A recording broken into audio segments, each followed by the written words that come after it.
President of the United States had to say. Meanwhile, Iran has moved to plug a major power gap, appointing a hardline Revolutionary Guard veteran to one of its most powerful roles after last week's deadly strikes. Yes, indeed. The plot does really thicken. So let's go to GB News US correspondent Steve Edgington to find out a little bit more. Steve, how's the story moving on today over there? So the story is the following. Iran has been striking targets in Israel and Iraq last night and over the last 24 hours. So it seems the war is continuing.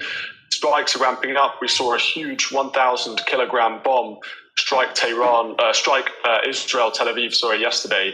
Meanwhile, the US and Israel continue their campaign against Iran, striking lots of targets across the country to try and degrade the country's military abilities to fire back. Now, Pete Hegseth, the US Secretary of Defense, says that Iran's capability of firing ballistic missiles has declined by 90% since the war began.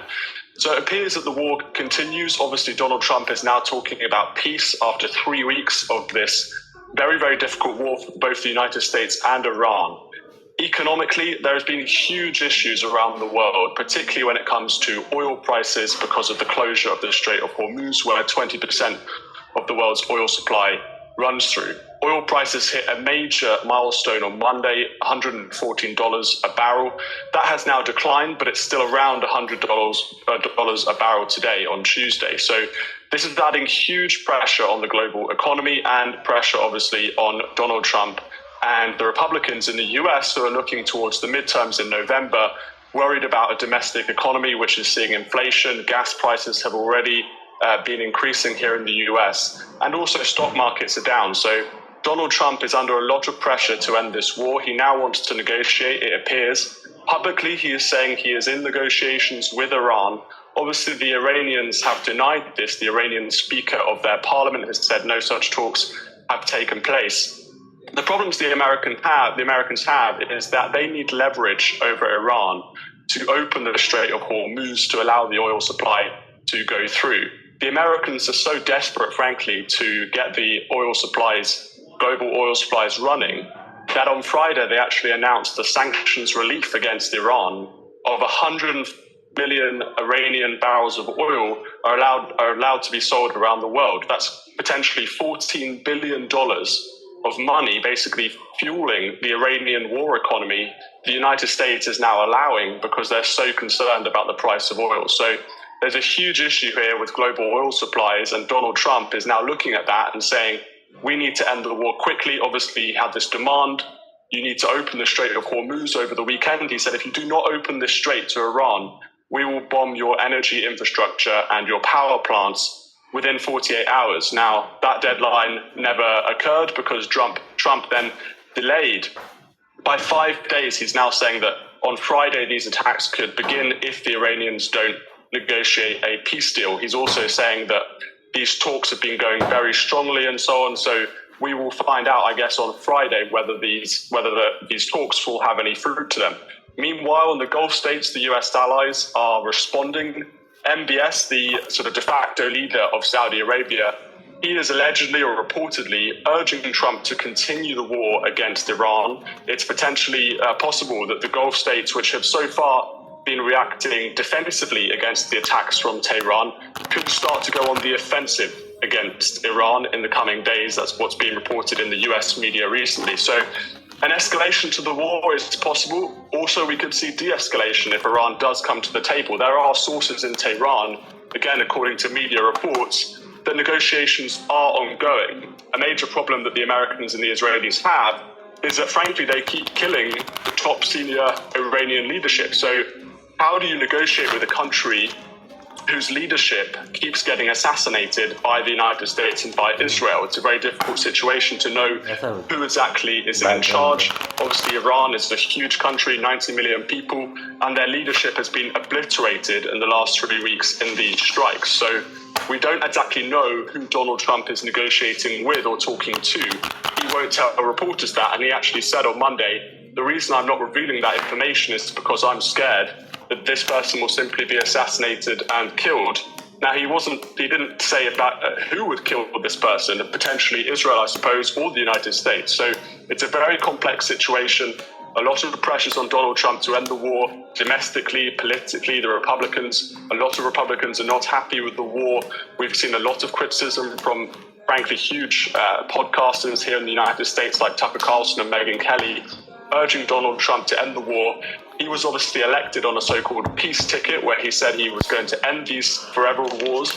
That's something that really differentiated Donald Trump, frankly, from other candidates and other former GOP nominations and senators and so on. When he ran in 2015 and 2016 president, he said that George W. Bush's war in Iraq was a mistake, and all the other candidates on that debate stage back in 2016 disagreed with him. So Donald Trump has always been the man pushing for peace, and yet he's launched this major war with Iran. And I think people here are concerned in the US that if it continues for weeks or months, the global economy and the US economy will really come under strain and suffer. So Donald Trump is under a huge amount of pressure, but so are the Iranians. You're seeing a huge number of strikes against strategic targets.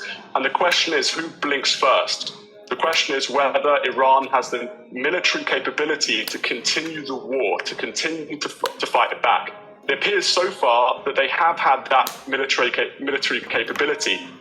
According to reports I've read, the Iranians have been storing up lots of ballistic missiles, storing up lots of drones underground to prepare for a long war. And I think that's something that the US has been very worried about and perhaps underestimated Iranian military strength.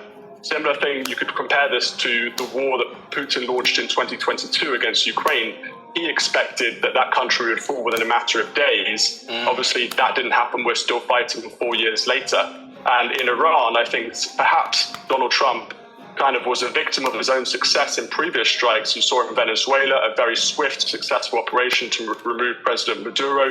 You saw last year when Donald Trump and the Israelis bombed Iran's nuclear sites. Iran didn't respond at all. So it appears that Donald Trump has gambled a huge amount on this war. He was persuaded by the Israelis, persuaded by lots of senators on his own side.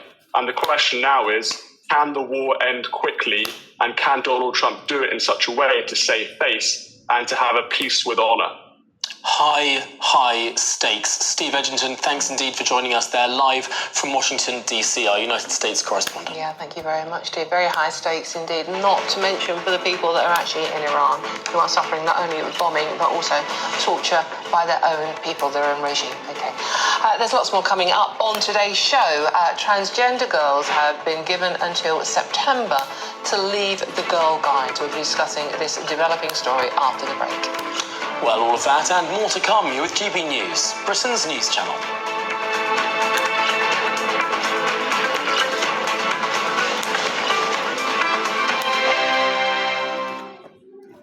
Hello again and welcome to the latest update from the Met Office for GB News. Increasingly unsettled across much of the UK during the next day or so. Wind and rain moving in, cold air and frequent showers following as low pressure returns, and that low pressure skirting through Iceland, heading into the Norwegian Sea, but bringing a trailing weather front to central parts of the UK, which will turn things increasingly wet across Northern Ireland, Northern England, North Wales and Southern Scotland during the afternoon.